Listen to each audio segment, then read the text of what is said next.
नमस्कार। प्रस्तुत है सुभद्रा कुमारी चौहान द्वारा लिखी हुई कहानी दुराचारी।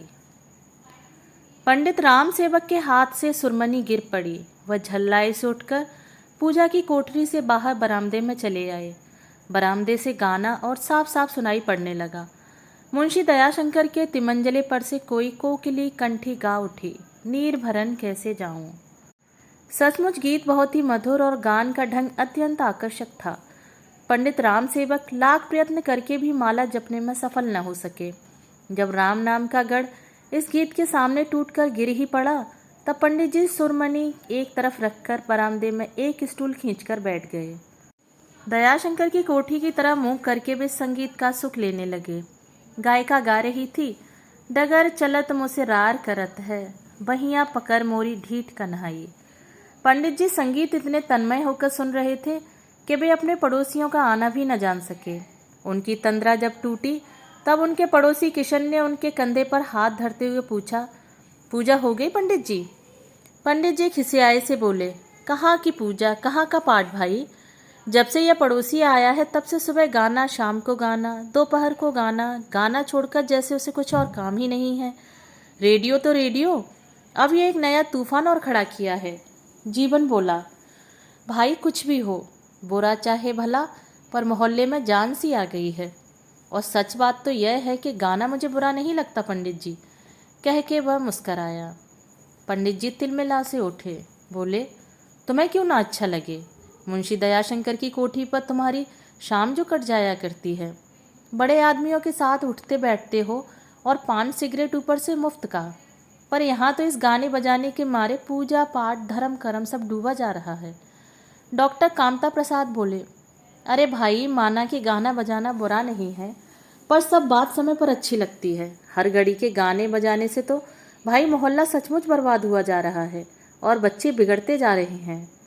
किशन बोला, किसके बच्चे बिगड़े जा रहे हैं डॉक्टर साहब? कोई उदाहरण की तरह बताइए ना। डॉक्टर साहब खींच उठे, बोले, लो, अब तुम मुझे करास एग्जामिन करने लगे। यह जो आज तिमंजले पर वह एक वैश्या बुलाकर गवा रहा है, तो क्या बच्चे देखते नहीं? और उन पर इसका क्या कुछ बुरा असर पड़ता है कि नहीं? पंडित जी जोर से बोले, पड़ता क्यों नहीं, जरूर बुरा असर पड़ता है। सच कहता हूँ, मेरा बस चले तो ऐसे दुराचारी को गोली से उड़ा दूं। डॉक्टर साहब बोले, मेरे भी मन में यही आता है, पर क्या करूं। अरे भाई, रुपया पैसा है तो जमीन जायदाद खरीद लो, मंदिर बनवा दो, धर्मशाला बनवा दो, कुछ धर्म के नाम पर खर्च करो।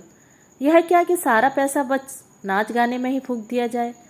फिर स्वर को धीमा करके बोले, और भाई, शाम को 8 बजे के बाद तो वह सदा शराब के नशे में रहता है। ऐसा दुराचारी तो कहीं देखा नहीं। उसकी तो छाया भी छूना पाप है। धर्म कर्म से दूर सदा पाप में ही डूबा रहता है। पंडित जी ने जीवन की ओर देखा, फिर बोले, ना भाई, ऐसी बात जीवन भैया के सामने ना कहो। जीवन भैया की शाम तो प्रायः वहीं कटती है, और कौन जाने घूंट दो घूंट चढ़ा भी जाते हों तो कुछ आश्चर्य नहीं। संगति का असर तो पड़ता ही है। बात अधूरी ही रह गई। इसी समय फटे चीथड़ों में लिपटी हुई एक स्त्री अत्यंत दुर्बल, किसी प्रकार अपने तन को ढके एक बीमार बच्चे को कंधे से लगाए वहां आ पहुंची। बच्चे को वहीं सुलाकर वह दोनों हाथ जोड़कर धरती पर माथा टेक कर बोली, पंडित जी, गोड़ लई परी, ताला खुलवाए दे, बेटुअन दिक्कियान है। हिया परदेश में हम कहाँ जाएं? काल परों तक कोठरिया के किराए जरूर दे दे, आज कतऊ नहीं पायन। पंडित जी, पैरों पड़ती हूँ, ताला खुलवा दीजिए। लड़का बहुत ज़्यादा बीमार है, परदेश में कहाँ जाऊँ? कल परसों तक किराया जरूर दूंगी, आज कहीं नहीं मिला। पंडित जी उसे झड़कते हुए बोले, जब तक किराया नहीं लाएगी ताला नहीं खुलेगा। आजकल करते करते 15 दिन तो हो गए, जा निकल, नहीं तो ठोकर मारकर निकलवा दूंगा। स्त्री फिर गिड़गिड़ाई, बेटुअन जड़ाई के मर जाई मालिक, जब ओढ़े बिछावे के भीतरे बंद हो गया है, दया करी मालिक। जानो आपे के जियाए जियत लाग हम। लड़का ठंड के मारे मर जाएगा मालिक, ओढ़ने बिछाने का कपड़ा सब भीतर बंद है, जैसे आपके ही जिलाने से जीते हैं, दया करें मालिक। पंडित जी ने उसे एक जोर की झिड़की दी, बोले, जा, अभी निकल जा। तेरा और तेरे बच्चे का मैंने ठेका नहीं लिया है, मरे चाहे जिए। जब तक किराया नहीं लाती कंपाउंड के भीतर पैर मत रखना। स्त्री रोती हुई अपने बीमार बच्चे को उठाकर बाहर चली गई। न जाने क्या सोचकर जीवन भी उसी स्त्री के पीछे उठकर चला गया। शायद एक गरीबिनी के प्रति इतनी कठोरता उससे सही नहीं गई। जीवन के जाते ही पंडित जी किशन और डॉक्टर साहब की तरफ मुखातिब होकर बोले, बदमाश है साली, जब तक इनके साथ इस तरह से पेश ना आओ किराया देती ही नहीं। यह नहीं कि इनके पास है नहीं, पर देने की नीयत नहीं है। रोज चाय पीती है, दूध शक्कर के पैसे कहाँ से आ जाते हैं। पर किराए के लिए सदा यही रोना रहता है। किशन के अंदर जैसे कुछ दुख सा रहा था। वह कुछ बोला नहीं। डॉक्टर साहब, हाँ, रीवा वाले बदमाश होते ही हैं, कहकर चुप रह गए। वे भी मकान मालिक थे। किराया वसूली में उन्हें भी अड़चन आती थी और प्रायः यही होके रहता था। जब मजदूर अपना ताला बंद करके मजदूरी करने चले जाते, तब उन गरीब मजदूरों के कमजोर तालों पर इन मकान मालिकों के मजबूत ताले पड़ जाते, और जब तक वह मजदूर, फिर वह स्त्री हो या चाहे पुरुष, किराए की रकम न ला के दे दे, मकान मालिक का ताला नहीं खुलता था। फिर वह रकम चाहे वह चोरी करके लावे, चाहे अपने को बेचकर। यदि किसी प्रकार भी किराए की रकम नहीं जुटा पाता था, तो चाहे बरसात हो चाहे सर्दी, उस गरीब को आसमान की छाया के नीचे ही रहना पड़ता था। किशन और डॉक्टर साहब उठकर जाने को ही थे कि एक और दुबला पतला बूढ़ा व्यक्ति तिलक लगाए लाठी के सहारे आकर खड़ा हो गया। डॉक्टर साहब और किशन के सामने कहने में कुछ संकोच सा अनुभव करते हुए न जाने क्या सोचकर बोला, मालिक, आज बड़ी आफत में पड़ गया हूँ। 10 रुपयों की बहुत ज़रूरत है। बहू को बाल बच्चा हुआ था, बुखार आ गया था। अब हवा लग गई है तो वह अर्र बर्र बकती है, बहुत गाफिल है। मैं आई थी देखने, 10 रुपए की दवा लिख गई हैं। आज का काम चला दो मालिक, आप ही का भरोसा है। पंडित जी ने बूढ़े की ओर घूर कर देखा और बोले, कोई जेवर लाए हो दीनू पंडित, या वैसे ही रुपया लेने आए हो? अभी तो पहले के रुपये ही पड़े हैं, एक ढेला ब्याज तक नहीं मिला है। दीनू सिटपिटा सा गया, बोला, जेवर एवर हम गरीबों के पास कहाँ है मालिक। आप सहारा न देंगे तो वह मर जाएगी, आप ही उसे जिलाइए, जिंदगी भर आपकी गुलामी करूंगा मालिक। पंडित जी झिड़कते हुए बोले, जेवर नहीं था तो फिर क्यों हाथ झुलाते हुए चले आए? जाओ रास्ता नापो, और यह सुन लो, पिछला रुपया मैं ब्याज के 7 दिन के अंदर नहीं चुका दिया तो अदालत के जरिए वसूल करूंगा, समझे? बूढ़ा दीनू हताश होकर चला।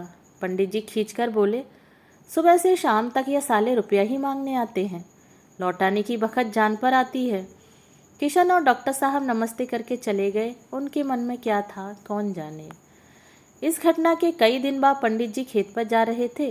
रास्ते में मिल गए जीवन और किशन। पंडित जी ने पूछा, कहीं गए थे क्या जीवन भैया? दिखे नहीं इधर कई दिनों से। किशन, तुम भी नहीं आए। रामायण भागवत रोज शाम को हुआ करती है, तुम लोगों के बिना सूना सूना सा लगता है भाई, आ जाया करो। धर्म की वार्ता से इतनी दूर क्यों रहते हो? असर पड़ने लगा क्या पड़ोसी का? किशन चुप रहा, पर जीवन बोल उठा, पंडित जी, रामायण भागवत और पूजा पाठ से फायदा ही क्या, अगर हम आदमी को आदमी न समझ सके। मैं तो रामायण भागवत का पाठ करता नहीं, पर आदमी को आदमी समझता हूँ। भगवान मंदिरों में नहीं, हम आप और गरीबों में हैं।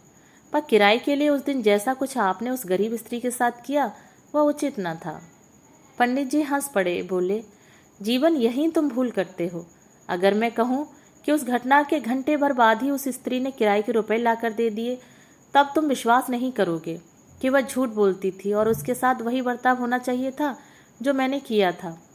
किशन बोला, वह स्त्री और दीनू पंडित आपके रुपए दे गया, क्यों? पंडित जी सगर्व बोले, दे के कैसे न जाते? मैंने अदालत की जो धमकी दी थी, यह सब साले इसी के लायक हैं। जीवन बोला, पर पंडित जी, इन दोनों आफत के मारे गरीबों को उसी दुराचारी दयाशंकर से ही मैंने रुपए दिलवा दिए थे, और तब कहीं वह कष्ट से छुटकारा पा सके। नहीं तो अब तक धन्यों के बच्चे का और दीनू की बहू का न जाने क्या हाल हुआ होता। शायद दीनू तो अदालत के चक्कर काटता होता और धन्नो बच्चे को दफना चुकी होती, परंतु एक दुराचारी ने उन्हें उबार लिया। मेरी राय में तो आप सरी के दुराचारियों से यह दुराचारी कहीं अच्छा है। दोस्तों, अभी आप सुन रहे थे सुभद्रा कुमारी चौहान की लिखी हुई कहानी दुराचारी। अगर आपको ये कहानी पसंद आई हो तो मेरे चैनल को सब्सक्राइब और मेरी वीडियो को लाइक और